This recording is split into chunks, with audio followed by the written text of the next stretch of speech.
Hello YouTube, it's Lion here with Hobbies of the Man once again, and today we are doing an anime review. Now, this is the first anime review I do on this channel, and I don't know if I'll do many of them, but this one at least I wanted to do for reasons, right, that I'll tell you later. But this is also practice for a different series of videos that I want to do, which is kind of like compare, contrast, light novel versus anime adaptation that I want to try out because I think it's very interesting. Light novels are usually done pretty faithfully, but there have been some, anime that have done it kind of poorly because they decided to go a different route. Like they didn't do the tone right or something like that. And so I wanted to look at those things and kind of compare and contrast and make a series of videos on it because I think it's interesting. I would really like to see content like that, and I think there is some, but I haven't found much of it, and so I wanted to try it out. So this review is practice for that, but it's also kind of me jumping into a genre that I've not really done much with before, and just kind of seeing if I enjoy it or not. So today we're going to be reviewing Neon Genesis Evangelion. Now, this is the first Mecha TV show or anime. I guess if you include Power Rangers, this is not the first one, but Power Rangers don't really count. That's more like they have mechas, but it's not the same thing.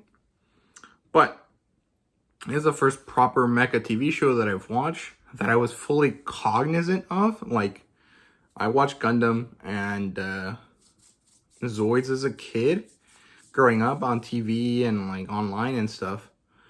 But I only watched it because I thought the robots were cool, and I didn't really pay attention to what was being said or what was being done, or the psychological things that the mecha genre was doing at the time. I was just kind of like, oh man, there's robots, that's really cool, So this is the first anime that I watched that I'm like paying attention to and wanting to figure out. And it's not the first mecha thing that I've reviewed on the channel. I've done a few light novels, but this is like the big thing that I've kind of gotten into for mecha. So yeah, Neon Genesis Evangelion, written by Hideaki Anno, Mayatsuki and Kazuya Tsurumaki.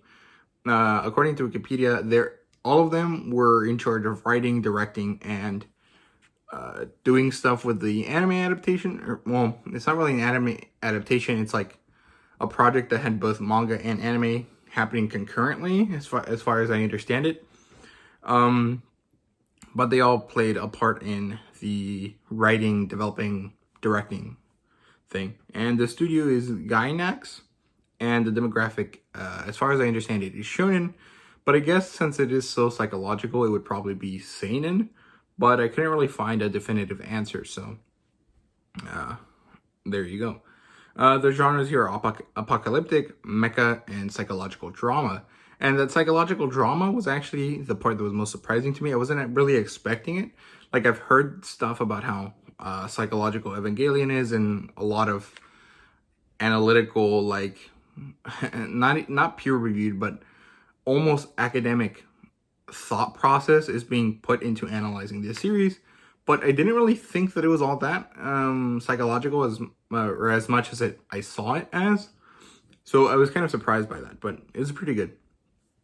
And adaptation-wise, it has a manga, like I said, which is not really an adaptation. As far as I understand it, they happened concurrently, and there was some delays in the anime, and so the manga actually ended up coming first, but they were done at the same time. It was going to be like a multimedia project.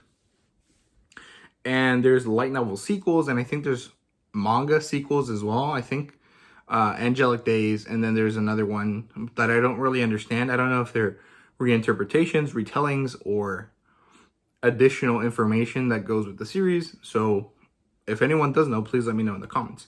Now, the premise here is that after this cataclysmic event known as the Second Impact, humanity is desperately trying to fight off these giant monsters known as angels. Now, we mostly follow our main character Shinji as he's called in to pilot a robot, which is called an Ava, to fight these angels. Then the series evolves from just Shinji to really cover the two other mecha pilots, Rei and Asuka, as well as Shinji's dad, Gendo, and some of the other members of this organization called NERV, which is the organization in charge of fighting these giant monsters. And I really like that. It's very cool how it kind of turns so philosophical, but at the same time, it was also like, I don't know if this is really all that great.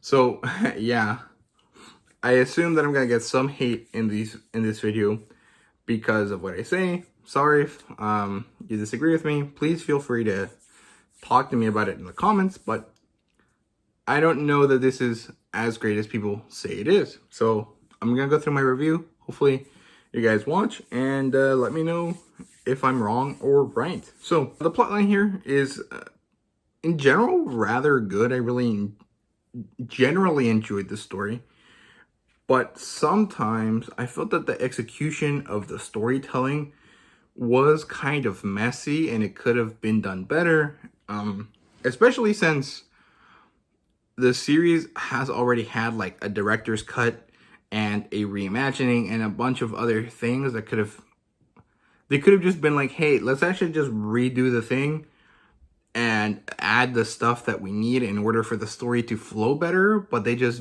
didn't really. Also, for context, I watched this on Netflix, so I watched the whole series, the 26 episodes, and then I watched the end of Evangelion, and I'm counting that as the whole series. I know there's another movie that I could have watched, but I didn't feel like it because, as far as I understand it, it's an optional thing. It doesn't really add all that much information because the Netflix version has the director's cut episodes for the whole series, and so they actually add all of the information from that extra movie into the series without you really having to watch it. So I only watched the 26 episodes plus the end of Evangelion, and those last couple episodes were really the part where I kind of got confused. It was also kind of the most interesting part, so it's kind of a weird dichotomy of feelings that I have for it.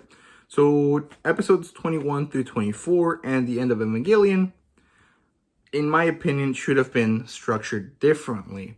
The problem was that the first half of the series, the first 13 or so episodes, was a slow but steady developing look at Shinji and his character and the battle that he has to fight with himself, as well as the aliens.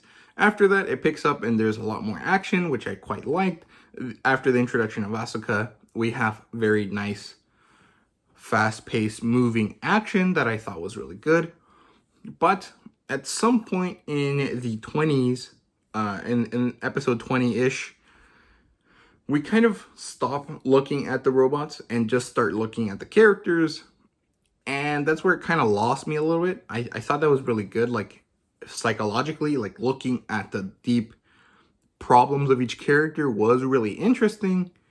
But it was so weird that, like, okay, we have robot fights, and then, okay, stop for 4 episodes, and then we're going to have, like, the last confrontation, and then you guys have to watch the end of Evangelion, and then understand what was happening while the instrumentality project thing at the end of the episodes was happening. It was just really confusing. I didn't really enjoy it. I had to rewatch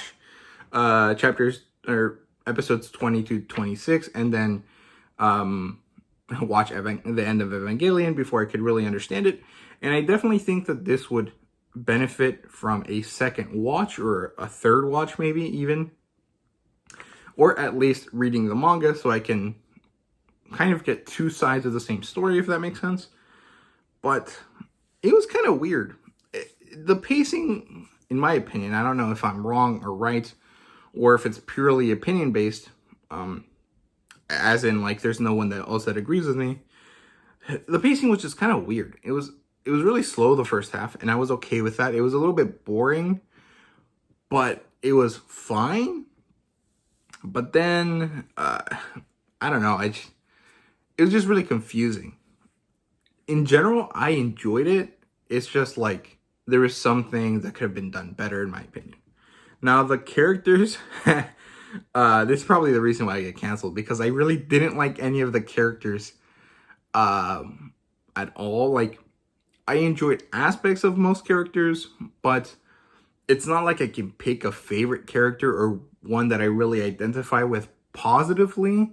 Most of the situations that occurred were that I identified with a character negatively, in the sense that it reminded me of something that I did or experienced or I was like when I was younger that I no longer am like, and it bothered me, which I guess is the point. I was reading some stuff on Reddit about how the author of the series, Hideaki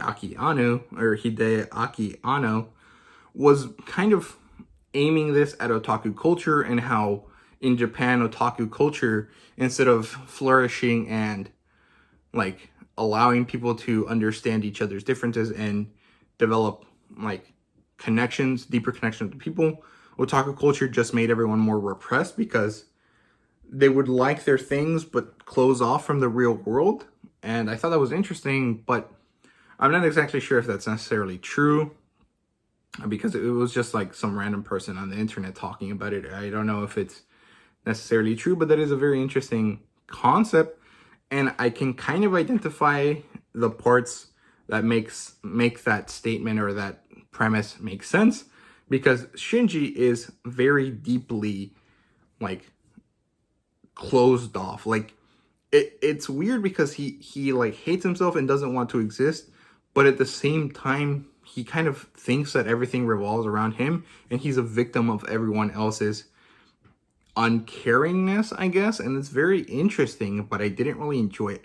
The thing with Shinji that really bothered me was how horrible, or like how small of an amount of agency he had. Like, and so sometimes in stories it happens where the main character, although he is the main character, has no real agency because the story just pulls him along. Like in the Wheel of Time, a lot of characters just get pulled along by fate or by the story, and in that case it actually works really nicely, but sometimes it works negatively and it kind of sucks. But in this case, it was like the story was that he as a person had no agency, because he wanted everyone else to tell him what to do, because for some reason his dad not talking to him made him like sink into like some sort of depression slash identity lackingness, instead of like causing rebellion like I guess it would kind of cause for a lot of other people. But I really didn't like that, because it kind of reminded me of when I was a kid and I was bullied and I didn't really stand up for myself and stuff, and it was just kind of annoying, because it's like, dude, you're like 14. Tell people to stop talking to you and fuck off and then do your thing. Why do you need someone to tell you what to do? That's ridiculous.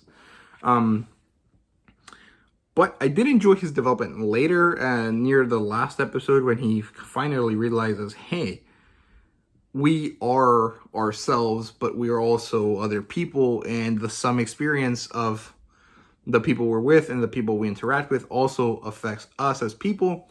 And I really enjoyed that, but most of the time I really didn't like Shinji's character. Sometimes I empathize with him, like, damn, that must suck. Like, his dad is a horrible person. His mom died. No one really is positive towards him. Asuka just, like, emotionally abuses him. And Misato tries really hard to be good for him, but he is so stuck in his own little world that he doesn't enjoy, like, he doesn't realize it. I empathize with a lot of his character, but I also still didn't like him. So that kind of sucks. Asuka, though, I'm going to skip Rei, because Rei was a kudere, and I didn't really dislike anything about her, but I didn't really like anything either. She was very neutral. I guess she would be my favorite character by default, because she's the one I dislike the least. But I don't know. I really don't have anything to say for her. Now, Asuka is the worst version of a tsundere I've ever seen. It's so horrible. And the worst part is that at some point I was like, oh, this is kind of cute that she's so emotionally abusive to him. And it's like, what the hell is wrong with me? But I understand why that is. It's because, sure, she yells at Shinji and does all of these stuff that like is bad, but I still understood what she was coming from when she was telling Shinji that he needed to man up and, you know, be an individual. I really understood that, and I think that the execution of how she did it, you know, yelling at him and saying shitty things to him, was probably not the best way to do it, but the message and maybe the care she showed for him was genuine, and so she wasn't completely horrible.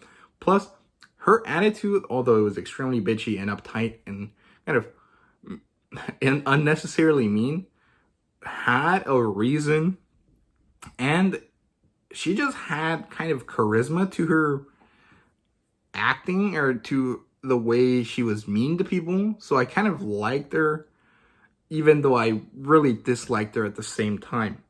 But yeah, she's like really, really abusive, and I really dislike her. At least early on. Once we get her backstory, I empathize with her quite a bit, and I realized, hey, this is more of a coping mechanism. It just happens that the person she was coping with really shouldn't have been exposed to something like that, and that's just kind of a thing that happens in life. It's not really her fault, although maybe she should have been a bit more cognizant of the problem.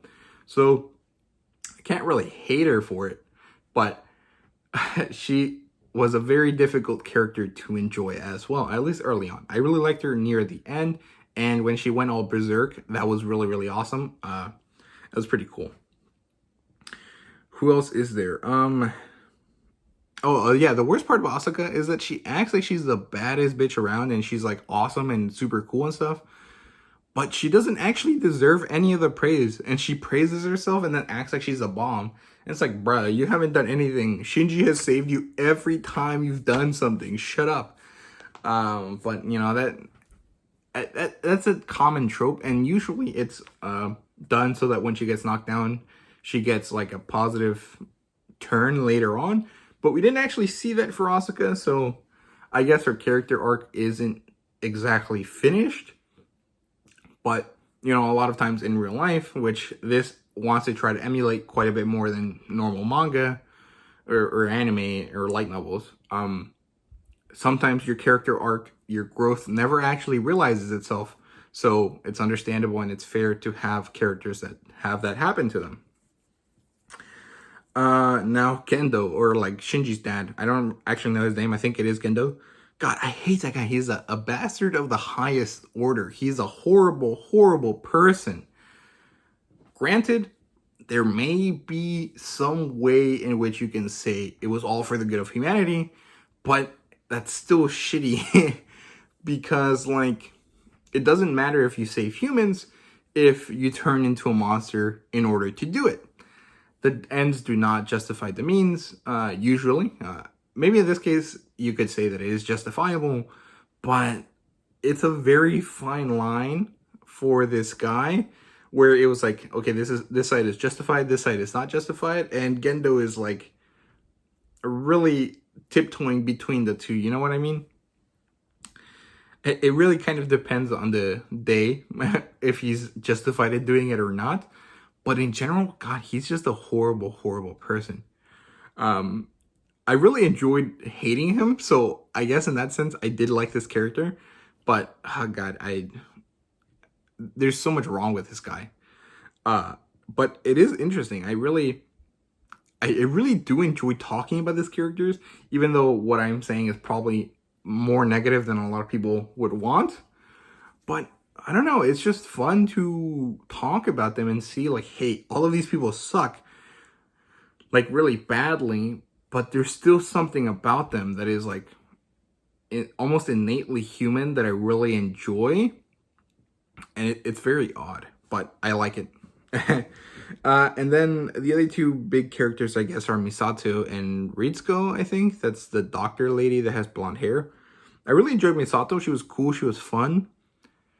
But there was a weird kind of element there to her that it was like she was extremely damaged, and why she was like so emotionally traumatized makes a lot of sense because holy crap, her backstory is probably the worst one, or the one that I feel was most like impactful to me.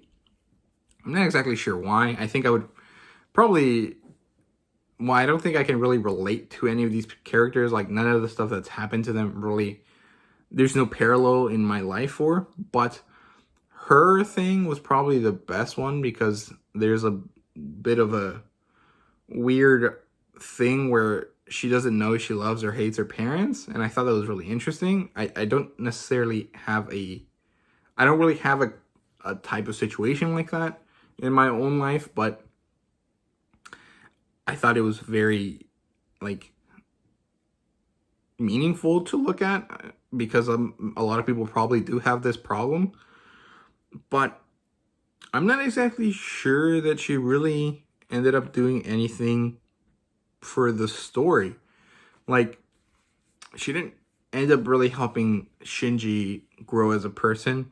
She didn't really end up helping Asuka or Rei or Gendo or anyone realize anything.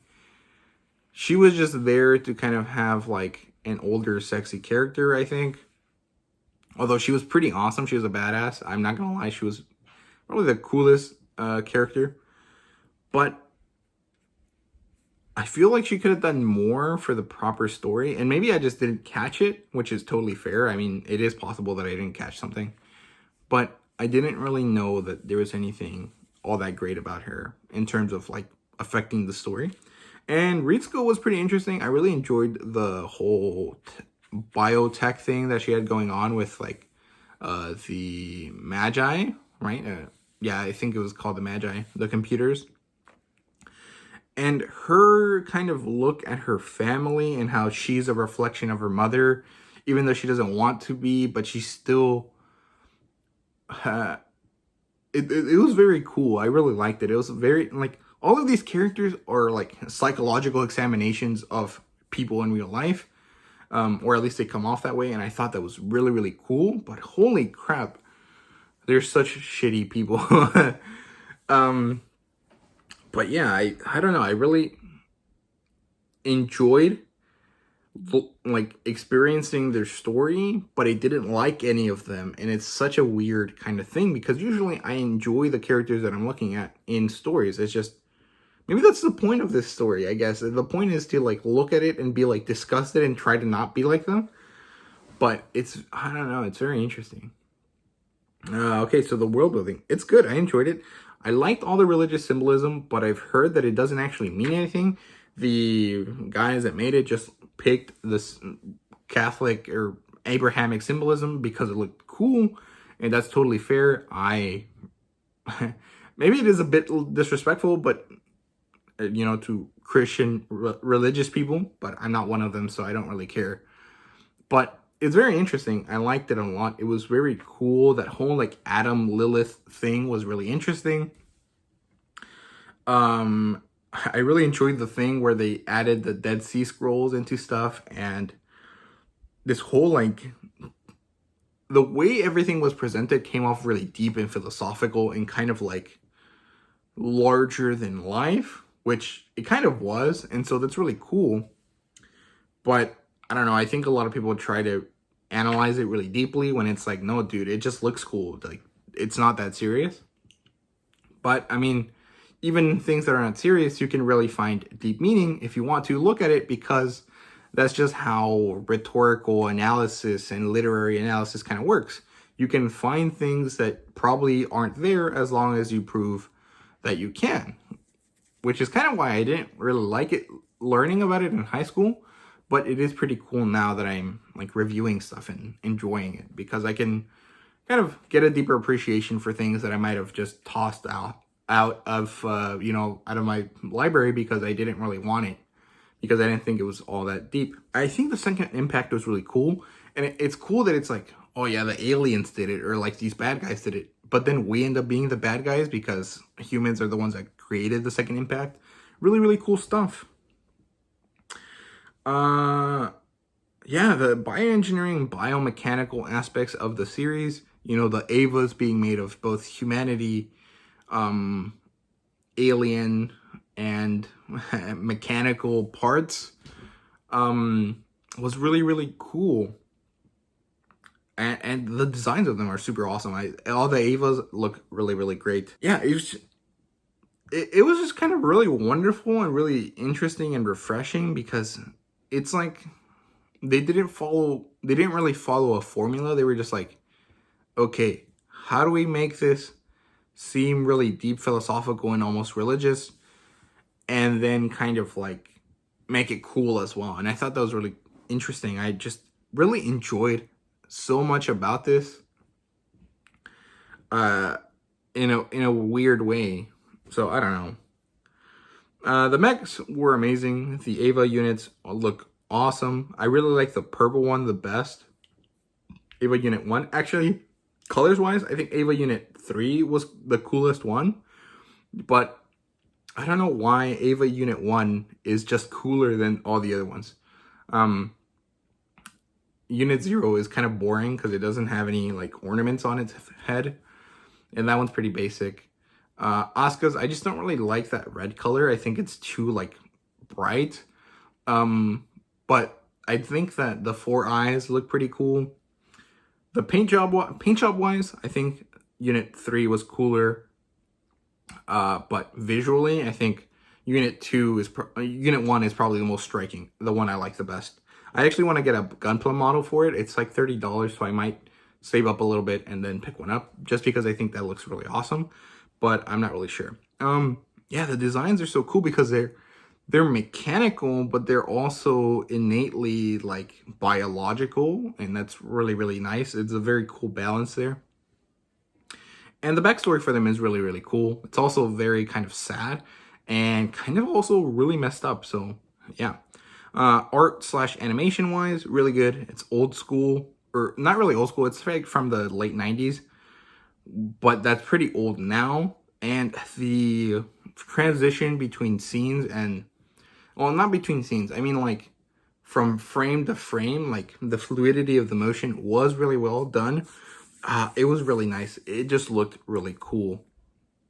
For the most part, there was a few things in the first couple chapters or episodes that looked a little odd, but after that, especially during the fight scenes, looked really, really, really clean. You know, chef's kiss to that. Fan service wise, there was some, and most of it was pretty good, but I think it was all kind of put in not just for the sake of fan service like most modern things are, but because there was a sort of psychological analysis thing going on with Freudian and Jungian psychology, you know, and so like sex and erotic awakening and all of this stuff was really big, and that continual conversation about wanting to come back with your mother and like connecting with her and stuff, and that like Misato talked to Shinji about at the end, and that Gendo keeps repeating, and with the angels, it's all very interesting.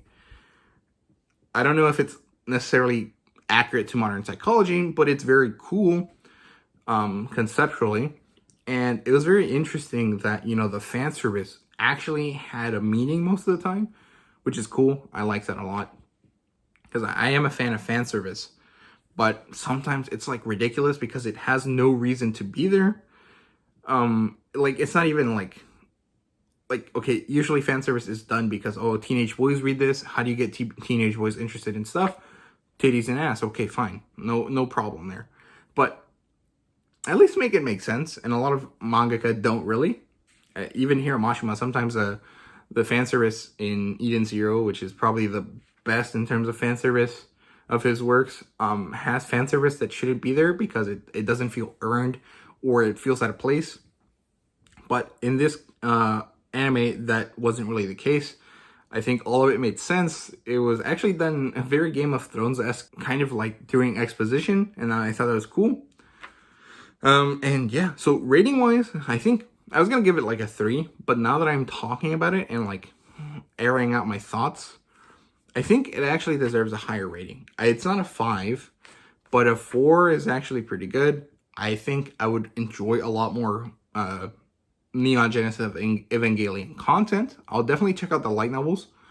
And this is definitely going to be something I rewatch later so I can get a deeper appreciation of it. And so I can decide, hey, did I really like this or did I not? but just first glance, like first reaction is that it is a pretty good story. So I am going to rate it around a 4.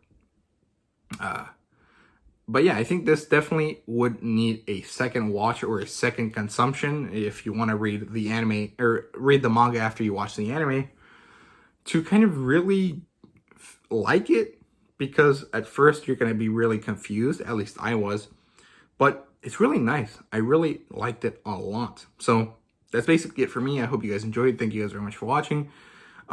Please like, subscribe, and comment down below. Let me know what you thought. Let me know if there's any other Mecha series like this that kind of deal with that whole like psychological deep trauma thing. I really like Pacific Rim, and that kind of had some of that as well. So let me know down in the comments. Thank you guys very much for watching once again. See you guys later.